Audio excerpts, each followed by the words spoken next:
दोस्तों आज मैं अपने इस वीडियो के माध्यम से आप लोगों को एक कहानी दिखाने वाला हूँ। एक ऐसी कहानी जिसे देखकर आप सभी की आंखों में आंसू आ जाएंगे। ये कहानी है एक भाई बहन और उसके पिता की, जो अपने बच्चों का बहुत अच्छे से ख्याल रखता है। लेकिन कहानी में कुछ ऐसा होता है कि इन तीनों के बीच में ही फूट पड़ जाती है। ऐसी फूट पड़ जाती है कि तीनों एक दूसरे का चेहरा तक देखना पसंद नहीं करना चाहते। तो वीडियो को लास्ट तक देखिएगा और चैनल को सब्सक्राइब कर दीजिएगा। ये कहानी शुरुआत होती है दो बच्चों के अपने घर में आने की। पिता उनका गार्डन में पानी दे रहा होता है। दोनों बच्चे दौड़ कर आते हैं और अपना रिपोर्ट कार्ड अपने पिताजी के हाथों में सौंप देते हैं। पिता दोनों के रिपोर्ट कार्ड देखता है और बहुत खुश हो जाता है, क्योंकि छोटे बच्चे ने बहुत अच्छे नंबर पाए हैं।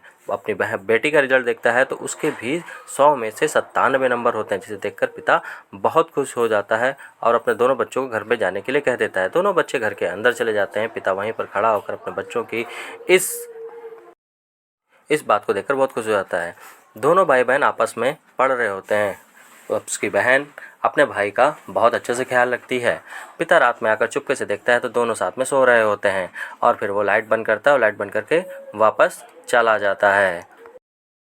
रोज़ सुबह होती है, छोटा बच्चा अपने पिता के गाल पे किस करता है और स्कूल के लिए निकल जाता है।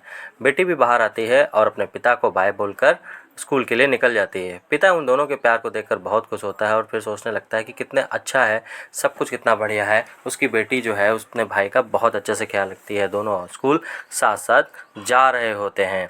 इधर पिता अपनी बाइक को साफ़ कर रहा होता है और उसका बेटा और बेटी दोनों स्कूल से वापस आ जाते हैं। रोज़ की तरह दोनों बेटा बेटी उछलते कूदते साथ में पढ़ते हुए समय बिता रहे होते हैं। लेकिन इसी बीच पिता अपनी बेटी के लिए कुछ लेकर आता है। अब इस डब्बे में क्या है पता नहीं, वो लाकर अपनी बेटी के सामने रख देता है और फिर वो वापस चला जाता है। बेटी उस डब्बे को देखकर खुश हो जाती है। अरे ये क्या, उसमें तो एक मोबाइल फ़ोन है। वो मोबाइल फ़ोन का यूज़ करने लगती है। मोबाइल फ़ोन का यूज़ करते करते वो इतना गुम हो जाती है कि अपने भाई को खाना तक नहीं खिला पाती है। उसका हाथ इधर उधर जा रहा होता है। इसे देखकर उसे गुस्सा आ जाता है और वह प्लेट लेकर चली जाती है। भाई मायूसियत के साथ में सीढ़ियों पर बैठा रहता है। बेटी टिकटॉक वीडियोज़ में और बाकी अन्य वीडियोज़ में बिज़ी हो जाती है। वो इतना बिज़ी हो जाती है कि वो दिन भर सिर्फ फ़ोन ही चलाती रहती है। रात के 2 बज रहे होते हैं। उसका पिता आता है और देखता है तो उसे डांटता है कि उसकी बेटी मोबाइल चला रही होती है। बेटी ये सब देखकर गुस्सा होती है, लेकिन वो मोबाइल चलाती रहती है। अगले दिन देखता है पिता कि उसका बेटा अकेले स्कूल जा रहा होता है और बेटी उसको बाय तक नहीं बोलती है और मोबाइल में बिज़ी होकर वो स्कूल की तरफ आगे बढ़ने लगती है। पिता यह सब देखकर बहुत ही निराश होता है। भाई भी अपनी बहन को अपने साथ में ना पाकर मन ही मन दुखी हो रहा होता है। ये सब बहुत तेज़ी से घटित हो रहा होता है, इतनी तेज़ी से जैसे अगला पल।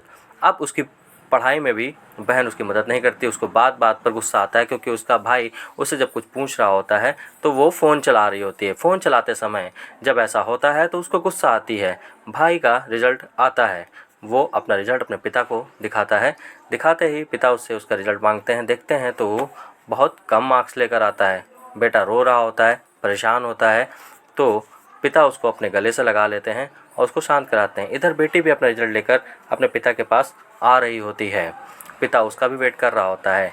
बेटी अपना रिज़ल्ट छुपा लेती है, क्योंकि शायद उसका रिज़ल्ट ख़राब आया है, लेकिन वो अपना रिज़ल्ट पिता को देती है। वो देखते हैं कि उसके भी बहुत कम मार्क्स हैं। अब पिता सोच रहा होता है कि आखिर ऐसा क्या हुआ, किस लिए हुआ। अगले दिन सुबह बेटा अपने पिता से सॉरी बोलकर स्कूल के लिए निकल रहा होता है और बेटी भी पीछे से आती है और स्कूल के लिए जा रही होती है। बेटी अभी कुछ कदम आगे बढ़ी ही थी कि वह अचानक से रुक गई। रुकने के बाद में वो पीछे पिता की तरफ पलटी और उसने मोबाइल फ़ोन पिता के अपने हाथों में दे दिया और पिता समझ गया कि ऐसा क्यों हो रहा था।